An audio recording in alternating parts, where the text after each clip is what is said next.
यांच्या हत्येची त्यांच्या पत्नीनंच दिली होती सुपारी। पत्नीला गुन्हे शाखेकडून अटक। प्रेम प्रकरणातनं वाघ यांची हत्या।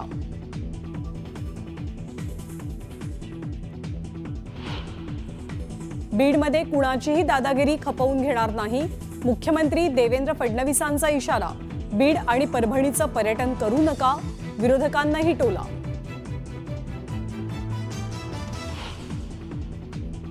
बीडचं पालकमंत्रीपद मुख्यमंत्री देवेंद्र फडणवीसांनी घ्यावं। अजित पवार जरी पालकमंत्री झाले तरी हरकत नाही। संतोष देशमुख हत्या प्रकरणावरनं आमदार सुरेश धस यांची मागणी।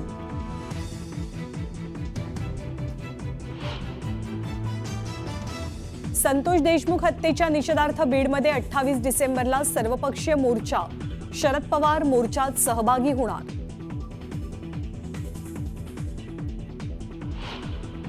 अडीच वर्षांचा कार्यकाळ होता म्हणून T20ची मॅच खेळलो आणि जिंकलो। आता टेस्ट मॅचचा फॉर्मॅट आणि ही टेस्टही जिंकणार। मुख्यमंत्री देवेंद्र फडणवीसांचा विरोधकांना मिश्किल टोला। कल्याण अत्याचार आणि हत्या प्रकरणी विशाल गवळीला पोलिसांच्याकडून अटक। गवळीच्या पत्नीला 2 दिवसांची पोलीस कोठडी। पीडित मुलीचं सीसीटीव्ही फुटेजही समोर। मनोज जरांगेंनी घेतली सोमनाथ सूर्यवंशी यांच्या कुटुंबियांची भेट। जरांगेंची सूर्यवंशी कुटुंबियांसोबत चर्चा। आपल्याला गडचिरोलीचा पालकमंत्री व्हायला आवडेल, मुख्यमंत्री देवेंद्र फडणवीसांचं मोठं वक्तव्य। कझाकिस्तानमध्ये विमान कोसळलं। अझरबैजानवरनं रशियाला जात होतं विमान। विमानात प्रवास करणाऱ्या 70 पैकी 42 प्रवाशांचा मृत्यू।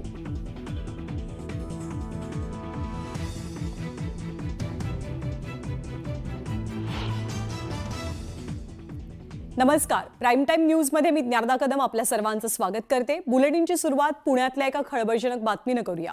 पुण्यामध्ये विधान परिषदेचे आमदार योगेश शेडेकर यांचे मामा सतीश वाघ यांची काही दिवसांपूर्वी अपहरण करून निर्घृण पद्धतीने हत्या झाली होती।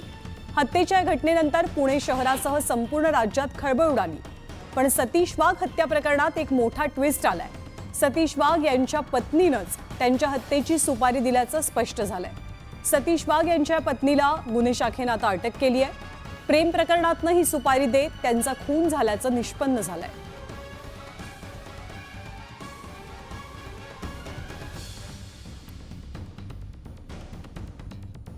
तर सतीश वाघ हत्या प्रकरणाचा घटनाक्रम नेमका कसा होता ते आपण पाहतोय। सतीश वाघ यांची शेवाळवाडीतनं मॉर्निंग वॉकला जात असतानाच हत्या झालेली होती। मॉर्निंग वॉक सुरू केल्यावरती ब्लूबेरी हॉटेलजवळ सतीश वाघ थांबले होते। मग कारमधनं 4 जण उतरले आणि या 4घांनी सतीश वाघ यांना कारमध्ये डांबलं आणि त्यांचं अपहरण केलं। मग सोलापूर मार्गे सतीश वाघ यांची कार पुढे नेण्यात आली। तर सतीश वाघ यांचा त्याच दिवशी संध्याकाळी मृतदेह आढळला आणि एकच खळबळ माजली। या संपूर्ण हत्येचा उलगडा कसा झाला तर शेजाऱ्यानंच 5 लाखांची सुपारी दिल्याचं उघडकीस आलं पोलीस तपासात। पोलिसांनी या प्रकरणामध्ये संशयितांना धाराशिवमधनं अटक केली होती। जवळपास 4 महिन्यांपूर्वी सतीश वाघ यांच्या हत्येची सुपारी दिली गेली। अक्षय जावळकर या भाडेकरूसोबत त्यांच्या पत्नीची जवळीक होती आणि पत्नीनंच त्यांच्या हत्येची सुपारी दिल्याचं उघड झालं। प्रेम प्रकरणातनं सतीश वाघ यांची हत्या झाल्याचं आता स्पष्ट झालंय। या प्रकरणी त्यांच्या पत्नीला गुन्हे शाखेनं अटक केली आहे।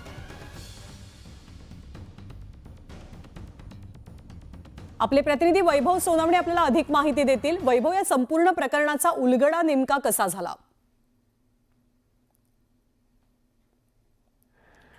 ज्ञानदा, हे सगळं प्रकरण जे आहे साधारण 11 डिसेंबरपासून या सगळ्या प्रकाराची माहिती जी आहे ती पोलिसांकडे होती।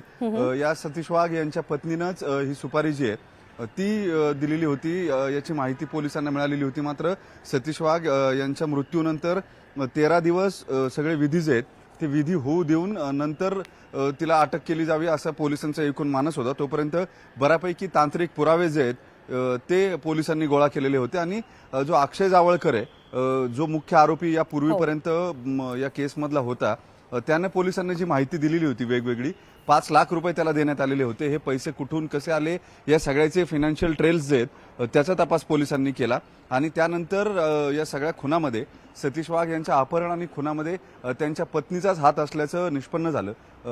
तिला आज गुन्हे शाखेनं अटक केली आहे.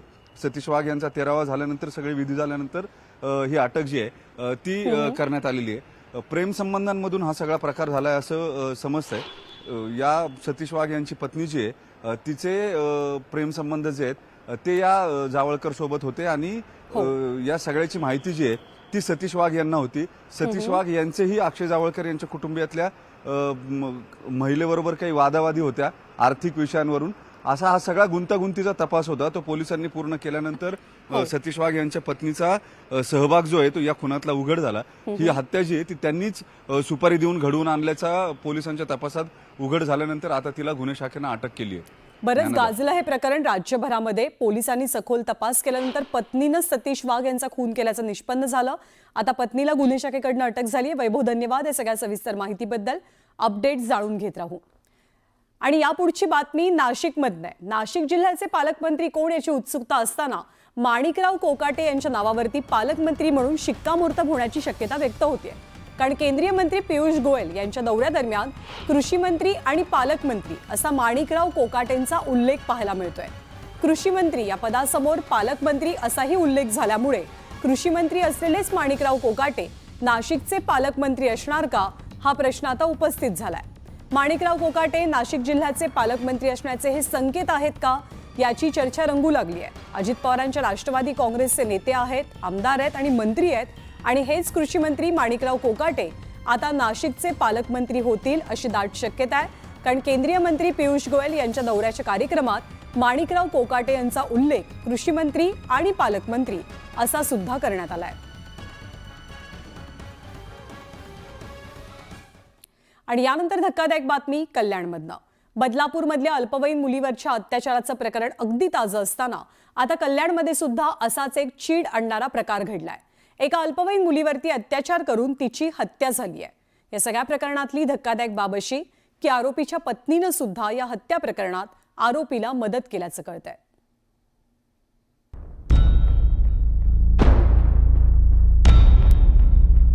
कल्याणमध्ये काळजाचा थरकाप उडवणारी घटना.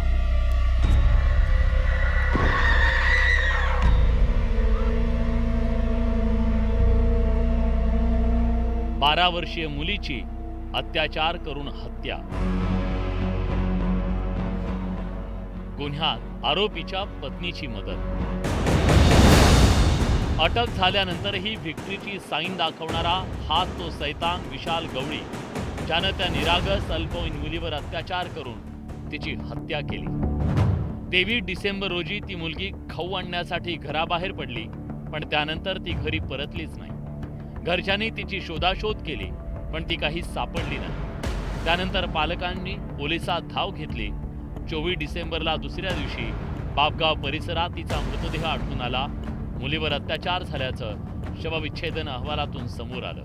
तर आम्ही सिनियर पीआयला परत कोळसेवाडीमध्ये जाऊन सांगितलं की साहेब हा धमकी देतो माणूस.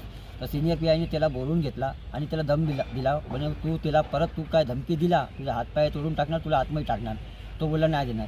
तर हा माणूस तिकडनं आल्यावरती आणि आम्हाला बायकोला आणि आम्ही सर्व बाहेर होतो, म्हणतो की तुमको भारी पडेगा और तुमको दिख के आएगा, समझ में आएगा, अभी नहीं आएगा बाद में समझ में आएगा, असा त्यांनी इशारा मला पूर्ण दिला होता साहेब. या प्रकरणातली एक एक धक्कादायक बाब आता समोर येऊ लागली आहे. सैतान विशाल गवळीनं अल्पवयीन मुलीवर अत्याचार करून तिची हत्या केली. त्यानंतर गुन्हा लपवण्यासाठी त्यानं त्या मुलीचा मृतदेह एका मोठ्या बॅगमध्ये भरला. संध्याकाळी त्याची पत्नी कामावरून घरी आल्यानंतर विशालनं घडलेला प्रकार सांगितला. त्यानंतर या पती पत्नीनं मृतदेहाची विल्हेवाट लावण्याची योजना आखली. घरातले रक्ताचे डाग पुसले. रात्री 8:30च्या सुमारास विशाल आणि त्याची पत्नी मित्राच्या रिक्षातून मृतदेह असलेली बॅग घेऊन बापगावच्या दिशेने निघाले. रात्री 9 वाजता त्यांनी बापगाव परिसरात मृतदेह फेकल्याचा जबाब विशालची पत्नी साक्षीनं दिलाय. सीसीटीव्हीच्या माध्यमातून आपण त्या दोन्ही आरोपींना अटक केलेला आहे. त्याच्यामध्ये सीसीटीव्हीमधून जो आरोपी आणि त्याची पत्नी या दोघांनाही त्यामध्ये आता अटक केलेला आहे. त्यामध्ये रिक्षा जो आहे सीसीटीव्ही फुटेज तो रिक्षा सुद्धा आपण जप्त केलेला आहे. आणि त्याचं पोलीस स्टेशनला असणारं रेकॉर्ड आणि यापूर्वीची केलेली कारवाई यावरती आम्ही योग्य ती कारवाई करत आहोत. मुलीच्या मृतदेहाची विल्हेवाट लावल्यानंतर नराधम विशालनं एका बारमधून दारू खरेदी केली.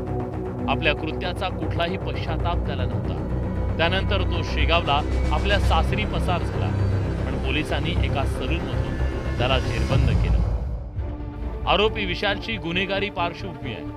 पोक्सोसह विनयभंगाचे एकूण 6 गुन्हे त्याच्यावर दाखल आहेत. पोलिसांनी त्याला कल्याणमधून तडीपार केलं होतं. विशाल गवळीची 3 लग्न झाली आहेत. दरम्यान या घटनेमुळे कल्याणमध्ये संतापाची लाट उसळली आहे. आरोपी विरोधात कठोर कारवाई करण्याची मागणी नागरिकांनी केली आहे. इकडे राज्य सरकारनं या प्रकरणाची गंभीर दखल घेत कठोर कारवाईचं आश्वासन दिलंय. आज जे आरोपीला पकडलं गेलेलं आहे त्याचे म्हणजे बदलापूरमध्ये जो घटना घडली त्या आरोपीची 3 लग्न झाली होती आणि ह्या आरोपीची 3 लग्न झालेली आहेत. आणि जे बदलापूरच्या आरोपीसोबत जे केलं त्याच परीने ह्या आरोपीसोबत पण करावं अशी मी गृहमंत्र्यांकडे मागणी करेन. आणि याला जे काही आहे कठोर शिक्षा ही व्हायलाच पाहिजे ही मी मागणी करेन. कारण आपण बघितलं असेल तर अत्याचाराच्या घटनापैकी 95% घटना नातेवाईक किंवा ओळखीच्या लोकांकडनं होतात. त्यामुळे हा जसा एक प्रकारे कायदा सुव्यवस्थेचा प्रश्न आहेच, मी नाकारतच नाही, पण त्यासोबत हा सामाजिक प्रश्न देखील आहे. ऑगस्टमध्ये बदलापुरात 2 अल्पवयीन मुलींवर शाळेत अत्याचाराची घटना घडली. त्यानंतर संपूर्ण महाराष्ट्र हादरला. अशात कल्याणमधल्या या घटनेनं नागरिकांमध्ये असंतोष पसरलाय. अशा प्रकारच्या घटनांना कधी आळा बसणार हा सवाल नागरिकांकडून केला जातोय. व्हिडिओ जर्नलिस्ट नरेश पाटीलसह प्रदीप भणगे, न्यूज 18 लोकमत, कल्याण. आणि